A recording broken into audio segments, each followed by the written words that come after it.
Quadratic equation के बारे में। क्या है क्वाड्रेटिक इक्वेशन, चलिए आज हम उसको देखने के साथ जानते हैं। इसको सॉल्व करने का तरीका जानेंगे कि किस तरह इसको सॉल्व किया जाता है और कोई भी क्वाड्रेटिक इक्वेशन को आप किस तरह सॉल्व कर सकते हैं। तो चलिए जानते हैं इसके बारे में।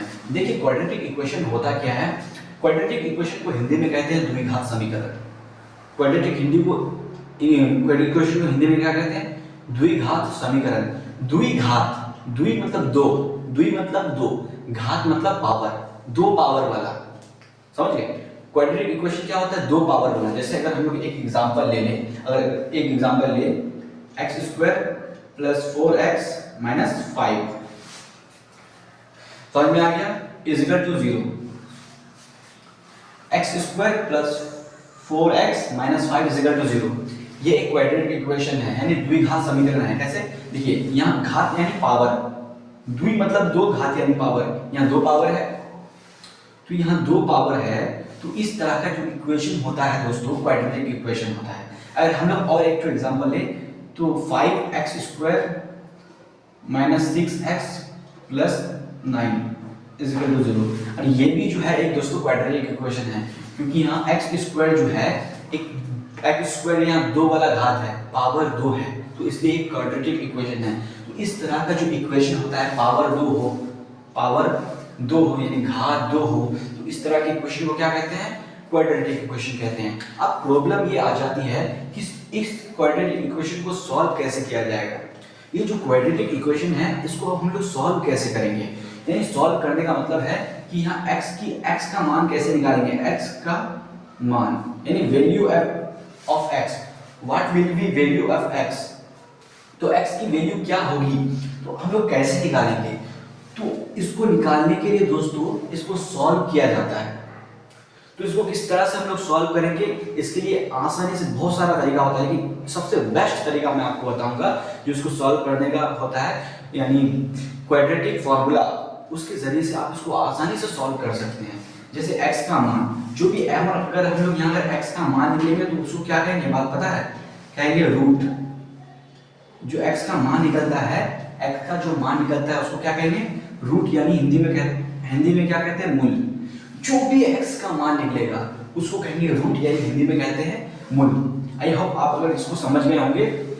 तो देखिए इस क्वाड्रेटिक इक्वेशन का हम लोग एक जनरल फॉर्म लिखते हैं, मतलब व्यापक रूप लिखते हैं, मतलब सभी के लिए हो जाए क्वाड्रेटिक इक्वेशन, सभी के लिए मान्यता हो। तो देखिए एक जनरल फॉर्म अगर हम लोग इसका लिखेंगे तो ax² + bx + c = 0। देखिए क्वाड्रेटिक इक्वेशन का एक जनरल फॉर्म है। क्यों, देखिए a b c यहाँ कांस्टेंट है, कांस्टेंट का मतलब स्थिरांक है, मतलब जैसे a के जगह में 5 है, b के जगह में -6 है, c के जगह में 9 है, तो 5 + -6 + 9 ये सब क्या है, ये सब कांस्टेंट है ना। x जो है सिर्फ यहाँ x क्या है, x है वेरिएबल, समझ गए। आई होप आप ये समझ गए होंगे कि x यहाँ वेरिएबल, लेकिन इस इक्वेशन में x की एक मान होगी, x की दो मान होगी। यहाँ जितना पावर होता है, जितना पावर होता है x का भी उतना ही मान होगा, उतना ही मूल होगा। जितना पावर उतना x की मूल की संख्या, पावर 2 है ना, तो x की मूलों की संख्या भी 2 होगी। देखिए जैसे अगर हम लोग इसका जनरल फॉर्म जानते हैं तो इसका जनरल फॉर्म कैसे लिखा जाता है दोस्तों, तो x का जो मान लिखा जाता है, फॉर्मूला के हिसाब से x = -b, x = -b ± root b² - 4ac/2। आपको ये देखकर डरना नहीं है, क्योंकि ये बिल्कुल ही आसान मेथड है, सभी मेथड से ये बिल्कुल आसान है। सिर्फ आपको इसका मान बैठाना, a का मान, b का मान, c का मान बैठा करके आपको बिल्कुल आंसर मिल जाएगा। एकदम इजी है, पूरा इजी है। देखिए x का वैल्यू हो गया इतना, जनरल केस में x का वैल्यू कितना हो गया, ये हो गया। अगर हम लोग जानना चाहें कि देखिए एक चीज आप लोग गौर करके देखिए, आप यहाँ कंफ्यूजन हो सकते हैं, क्योंकि x की मैंने क्या कहा कि पावर 2 है, तो x की वैल्यू 2 होगी। तो देखिए x की वैल्यू एक बार प्लस होगी, एक बार माइनस होगी। कहने का मतलब क्या है कि x का जो मूल है, इस इक्वेशन का जो मूल है वो 2 है। जैसे देखिए x की वैल्यू दो होगी, इधर लिख लिए प्रत्येक में से एक लिख लिए, x इज इक्वल टू दो होगी, एक बार देखिए माइनस, एक बार दो है ना, एक बार प्लस, एक बार माइनस, एक बार प्लस के लिए लिखिए b square minus 4ac by 2a। उसी तरह देखिए x इज इक्वल टू देखिए एक बार मैंने प्लस के लिए यहाँ लिखा और एक बार नीचे वाला जो माइनस है एक बार माइनस के लिए लिखेंगे, माइनस b, क्योंकि एक बार प्लस और एक बार माइनस, 4ac बाई 2a। देखिए ये रहा इसका दो मूल यानी रूट। यानी मूल का मतलब क्या है, मूल का रियल का मतलब क्या है, अगर इतना वैल्यू अगर आप यहाँ रखेंगे, इतना वैल्यू अगर यहाँ रखेंगे तो इस पूरे इक्वेशन का मान जीरो हो जाएगा, जीरो के बराबर हो जाएगा। इतना वैल्यू x का वैल्यू अगर x के मान में रखेंगे, यहाँ x का वैल्यू x के मान में रखेंगे, यहाँ x का वैल्यू x के मान में रखेंगे, तो इस पूरे इक्वेशन का मान कितना हो जाएगा, जीरो हो जाएगा। यही मूल का मतलब होता है, समझ गए। तो आई होप आप ये समझ गए होंगे। चलिए हम लोग एक इक्वेशन ले लेते हैं, चलिए यही इक्वेशन ले लेते हैं। अब हम लोग जानेंगे कि किस तरह से इस इक्वेशन को यूज किया जाएगा। मेन बात तो वही है ना, किस तरह से इस इक्वेशन को यूज किया जाएगा। चलिए हम लोग समझ रहे हैं, इसको मिटा देते हैं, आप लोगों ने समझ लिया होगा इसको। इस इक्वेशन को अगर लेंगे तो देखिए सबसे पहले इस इक्वेशन के बगल में आपको जनरल फार्मूला लिखना होगा। जनरल फार्मूला क्या है, मैंने आपको बताया, ax square plus bx plus c is equal to 0 general formula है। इन दोनों के बीच आपको कंपेयर करना होगा। देखिए यहाँ x स्क्वायर है, यहाँ x स्क्वायर है, यहाँ a के जगह में क्या है, यहाँ कुछ नहीं है, कुछ नहीं है मतलब a की जगह में इनटू में यहाँ 1 है, ये इनटू में क्या है, ये इनटू में 1 है, इसलिए a इज इक्वल टू ऐसे करके आपको लिखना है a इज इक्वल टू 1। अब यहाँ से कंपैरिजन करना है आपको, b और यहाँ b की जगह में क्या है, x है, यहाँ x है, चलो b की जगह में क्या है, b की जगह में यहाँ क्या है, b की जगह में है 4।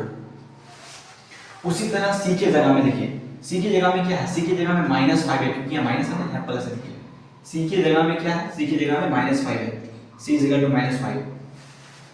और कुछ समय पहले मैंने आपको एक इक्वेशन बताया, सिंपली आपको ये इक्वेशन यहाँ लिख लेना है, -b प्लस माइनस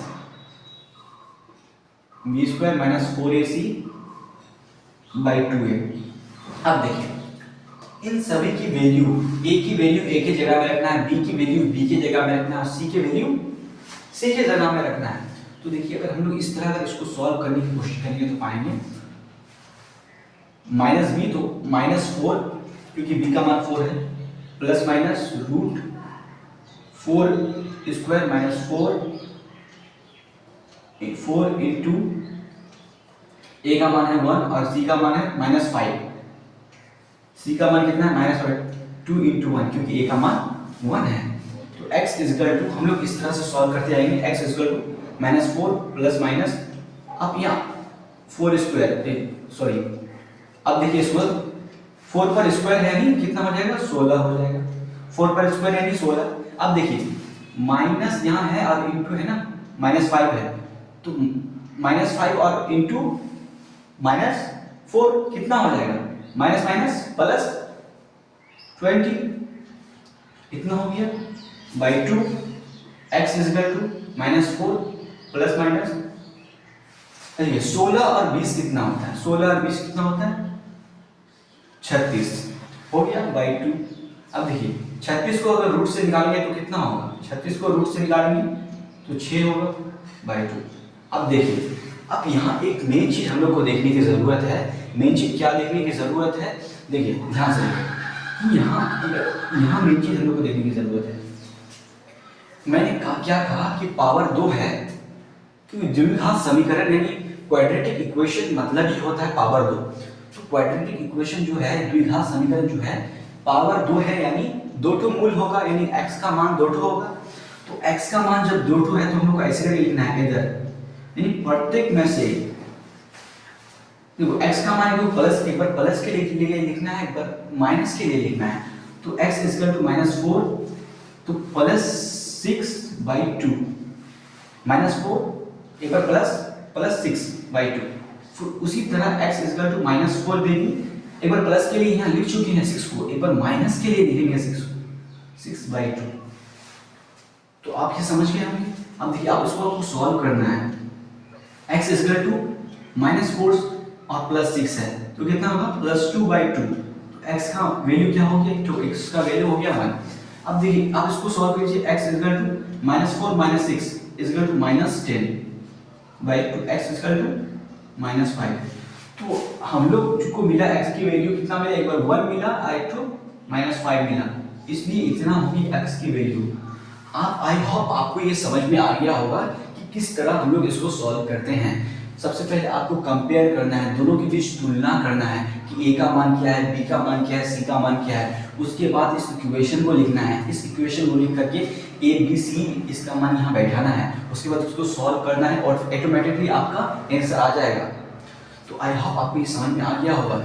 एक इम्पोर्टेंट चीज और इसमें आता है, और इम्पोर्टेंट चीज क्या आता है इसमें, इसे मैं इसको क्लीन कर देता हूँ। जैसे देखिए एक इम्पोर्टेंट चीज क्या आता है, हम लोग का दो ठो मूल निकला था, दो ठो मूल निकला था। एक ठो मूल को मान लेते हैं इतना, यानी x का मान दो ठो निकला था, तो एक ठो x का मान को मान लेते हैं अल्फा माइनस b, प्लस वाला मान लेते हैं अल्फा b² - 4ac/2a, और दूसरा मूल को मान लेते हैं बीटा। x का दो ठो मान निकला, एक ठो अल्फा एक ठो बीटा, क्योंकि x का दो ठो मान है तो एक ठो मान को हम कुछ भी मान लिया, अल्फा मान लिया, एक ठो को बीटा मान लिया। अब इसका फायदा क्या है देखिए, b² - 4ac,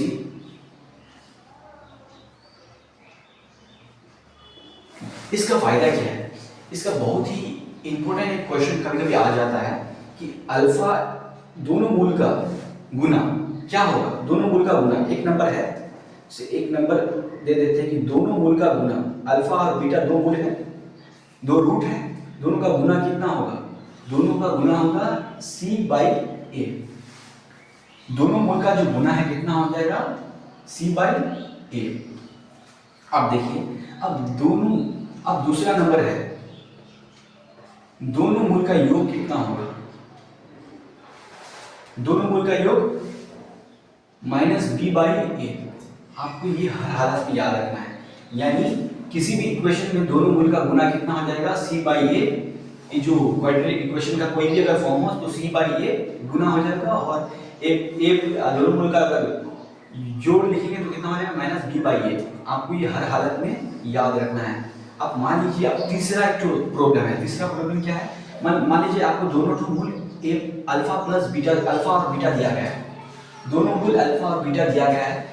बोले कि इस इक्वेशन का दो मूल आपको हम दे रहे हैं, मतलब x का मान दो तो दे रहे हैं, आप एक तो इक्वेशन बना करके दिखाएं, क्वाड्रेटिक इक्वेशन बना करके दिखाएं।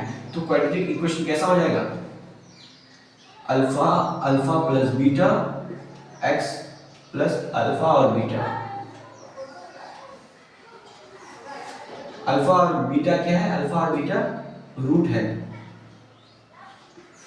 जैसे अगर आपको समझ में नहीं आ रहा है तो हम लोग ने पहले देखिए एक एग्जांपल ले लेते हैं। हम लोग ने पहले इस इक्वेशन में लिखा था x² - x² प्लस 4x - 5 लिखा था, 0 लिखा था कि नहीं। अब देखिए हम लोग का आंसर कितना लिखा था, एक ठो x का मान 1 निकला था, एक ठो का मान बीटा, एक ठो x का मान -5 मिला था, एक को मान लिया अल्फा, एक को मान लिया बीटा। अब इतना आपको दे दिया है, कोई अगर इस इक्वेशन को हम लोग को पता नहीं है चलिए, लेकिन आपको इतना दे दिया है, लेकिन आप उस इक्वेशन को निकाल सकते हैं कैसे, देखिए x² - 1 - 5x प्लस 1 into -5 = 0। इस इक्वेशन के जरिए, सॉरी यहाँ 0 छूट गया था, इस इक्वेशन के जरिए निकाल सकते हैं प्लस 4x प्लस 5 -5 = 0।